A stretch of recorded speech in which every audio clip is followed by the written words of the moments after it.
Hello friends, welcome to my channel fun cooking with বন্যা। আজকে আমি আমের একটা খুব মজাদার একটা ডেজার্ট করে দেখাবো। মাত্র দুটো উপকরণ দিয়ে এই ডেজার্টটা তৈরি হয়ে যাবে। আর আমি আমার চ্যানেলে অনেক ধরনের কাঁচা আম পাকা আমের রেসিপি শেয়ার করেছি, তার লিঙ্ক নিচের ডেসক্রিপশানে দিয়ে দেবো। দেখো এতটাই মজার খেতে হবে যে এটা দাঁতের সাথে চিপকেও যাবে না। দেখো কাটতে গিয়ে আমার ছুরিতে কিন্তু একটুও লেগা নেই। আর এটা তৈরি করতে আমি কোনো রকম আগার আগার পাউডার, জিলেটি, ডিম কিছুই কিন্তু ব্যবহার করিনি, তবুও কত সুন্দরভাবে এটা কেটে যাচ্ছে। আর রেসিপিটা তোমরা কেমন হয়েছে সেটা আমাকে কিন্তু অবশ্যই জানিও। আর বাড়িতে বানালে কেমন খেতে হয়েছিল সেটা কিন্তু জানাতে আমাকে ভুলো না। আর রেসিপিটা ভালো লাগলে সাবস্ক্রাইব করে আমার বন্ধু হয়ে যাওয়ার অনুরোধ রইল। আর বন্ধুদের সাথে প্রচুর প্রচুর শেয়ার করো, যাতে তোমাদের একটা কমেন্ট ও একটা লাইক আমাকে আমার চ্যানেলকে এগিয়ে নিয়ে যেতে সাহায্য করবে। ইউটিউবে আমার আর একটা চ্যানেল আছে, ডায়েরি অফ মাই ড্রিমস। এখানে আমি বিভিন্ন ধরনের ভিডিও শেয়ার করে থাকি, লিঙ্ক নিচের ডেসক্রিপশানে দিয়ে দিয়েছি। ভিডিওগুলো তোমাদের কেমন লাগছে তা অবশ্যই আমাকে লাইক ও কমেন্ট করে জানিও। ভালো লাগলে পরে আমার বন্ধু হয়ে যাওয়ার অনুরোধ রইল। রেসিপিটা শুরু করার আগে প্রথমে এরকম একটা 6 ইঞ্চি আমি কেক টিন নিয়েছি। নিয়ে প্রথমে এটাকে একটু তেল লাগিয়ে নিয়ে একটা বাটার পেপার গোল করে এরকম কেটে নিয়েছি, এটা দিয়ে দিলাম যাতে খুব ভালোভাবে মিষ্টিটা বেরিয়ে আসে। এবারে এর উপরেও আমি আরেকটুখানি তেল লাগিয়ে দিচ্ছি।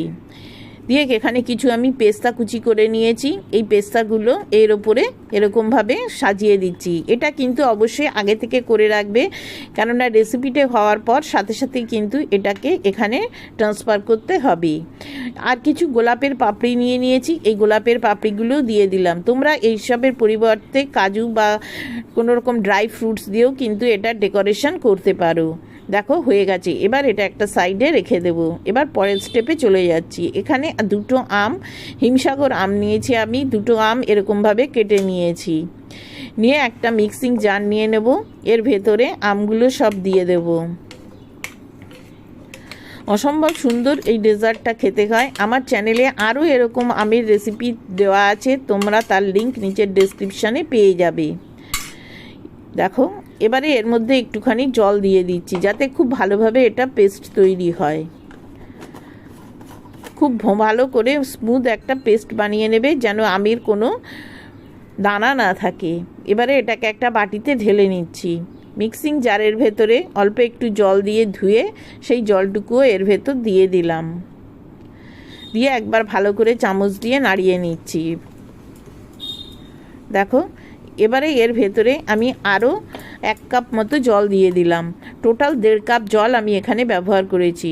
1/2 কাপ মতো অ্যারারুট নিয়েছি। এবার এই অ্যারারুটটা খুব ভালো করে অল্প অল্প করে দিয়ে এটার সাথে মেশাতে হবে। চামচটা দিয়ে একটু অসুবিধা হচ্ছিল, সেই জন্যে আমি এরকম একটা হ্যান্ড মিক্সার দিয়ে এটাকে মেশাচ্ছি। তোমরা ইচ্ছা করলে একেবারে যখন মিক্সিতে করছো তার সাথেও কিন্তু এই অ্যারারুটটা দিয়ে মেশাতে পারবে। খুব ভালো করে মিশিয়ে নেবে, যেন কোনো লাম্পস না থাকে। দেখো খুব ভালো করে মেশানো হয়ে গেছে, এবার একটা সাইডে রেখে দিচ্ছি। এখানে অল্প একটুখানি জল দিয়ে দিলাম। দিয়ে এর ভেতরে প্রথমে 1/2 কাপ মতো চিনি দিচ্ছি, আর তারপরে এখানে 3 চামচ চিনি দিয়ে দিলাম। আমের মিষ্টির ওপর নির্ভর করে এই চিনির পরিমাণটা কম বেশি করে নিও। এবার এটার কোনো তার তৈরি করতে হবে না। চিনিটা যখন সম্পূর্ণ গলে যাবে, দেখো চিনিটা এরকম গলে গেছে, আর কোনো চিনি দেখা যাচ্ছে না, তখন এর ভেতরে যে মিশ্রণটা তৈরি করে রেখেছিলাম সেটা কিন্তু ঢেলে দেবে। অবশ্যই একটুখানি নাড়িয়ে নিয়ে তারপরে দেবে, কেননা অ্যারারুট সবসময় কিন্তু নিচে বসে যায়। গ্যাসের ফ্লেমটা এই সময় একদম মিডিয়ামে রাখবে, রেখে এটাকে এবার অনবরত নাড়তে থাকবে, না হলে কিন্তু নিচে লেগে যাওয়ার ভয় থাকবে। নিচে লেগে গেলে পরে কিন্তু রেসিপিটা একদম খারাপ হয়ে যাবে। এবার আস্তে আস্তে তোমরা দেখতে পাবে যে এর কালারটা কীরকম চেঞ্জ হয়ে যাচ্ছে। দেখো তোমাদেরকে আমরা আরও 5 মিনিট পরে দেখাচ্ছি। এর কালারটা দেখো অনেকটা ট্রান্সপারেন্ট মতো হয়ে গেছে। নাড়ানো কিন্তু একদম বন্ধ করা যাবে না। আস্তে আস্তে দেখবে যে এটা এরকমভাবে কড়াইয়ের থেকে ছেড়ে আসছে। দেখো নিচে যেন লেগে না যায়। গ্যাসের ফ্লেমটা এই সময় আবার অল্প করে একদম সিমে করে দেবে, দিয়ে এটাকে এরকমভাবে নাড়াতে থাকবে। দেখো কালারটা কিন্তু অনেকটাই ট্রান্সপারেন্ট হয়ে গেছে। এবার এটা আমি আরও 5 মিনিট পর তোমাদের সাথে শেয়ার করছি। আমি এবারে খুন্তিটা একটু চেঞ্জ করে একটুখানি কাঠের খুন্তি নিয়ে নিয়েছি। এখানে 3-4টে এলাচ আমি একটু গুঁড়ো করে সেই এলাচের গুঁড়োটা দিয়ে দিলাম। তোমরা এখানে ইচ্ছা করলে ম্যাঙ্গো এসেন্স দিতে পারো বা কেওড়া জল, গোলাপ জল, যে কোনো একটা দিতে পারো। দেখো এই অবস্থা এলে এবার আমি গ্যাসটা বন্ধ করে দিয়েছি। দিয়ে এবারে সাথে সাথে এখানে যে টিনটা আমি রেডি করে রেখেছিলাম সেই টিনের মধ্যে এটাকে ট্রান্সফার করে দেবে। খুব বেশি যেন দেরি না হয়, তাহলে কিন্তু কড়াইতেই সেট হয়ে যাবে।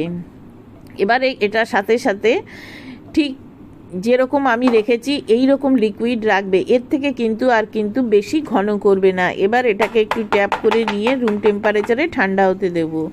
দেখো রুম টেম্পারেচারে এটা 1 ঘন্টা পর একটু হাতে লাগছে না, একদম ঠান্ডা হয়ে গেছে।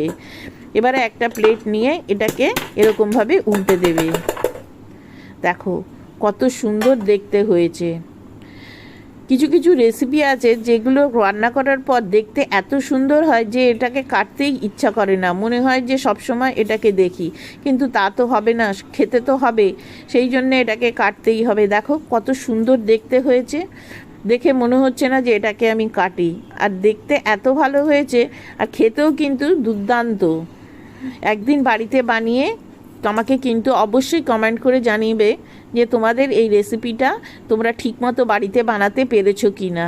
আমি যেভাবে বললাম তোমরা ঠিক সেইভাবে বানাবে, দেখবে একদম এরকম তৈরি হবে। দেখো কাটার সময়ও কিন্তু একদম কিন্তু যে ছুরিটা দিয়ে কাটছি তাতে কিন্তু একটুও লেগে যাচ্ছে না, কত সুন্দর সেট হয়েছে।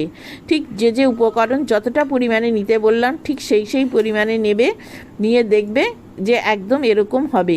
রেসিপিটা তোমাদের কেমন লাগলো সেটা অবশ্যই আমাকে কমেন্ট করে জানিও। আর রেসিপিটা তোমরা কোথা থেকে দেখছো সেটাও কিন্তু আমাকে জানাতে ভুলো না, যাতে পরের ভিডিওতে আমি তোমাকে থ্যাংক ইউ বলতে পারি। আরও এরকম নিত্য নতুন রেসিপি দেখার জন্য আমার চ্যানেলকে অবশ্যই সাবস্ক্রাইব করে নিও। দেখো কত সুন্দর হয়েছে, একদম ইজিলি কেটে যাচ্ছে, আর মুখে দিলেই কিন্তু মিলিয়ে যাবে দাঁতের সাথে, একদম এটা কিন্তু চিপকেও যাবে না। তাহলে আজকের রেসিপিটা বন্ধুরা তোমাদের কেমন লাগলো তা জানিও। আর ভালো লাগলে পরে আমার বন্ধু হয়ে যাওয়ার অনুরোধ রইল। পুরো রেসিপিটা আমার সাথে দেখার জন্য তোমাদের সবাইকে ধন্যবাদ।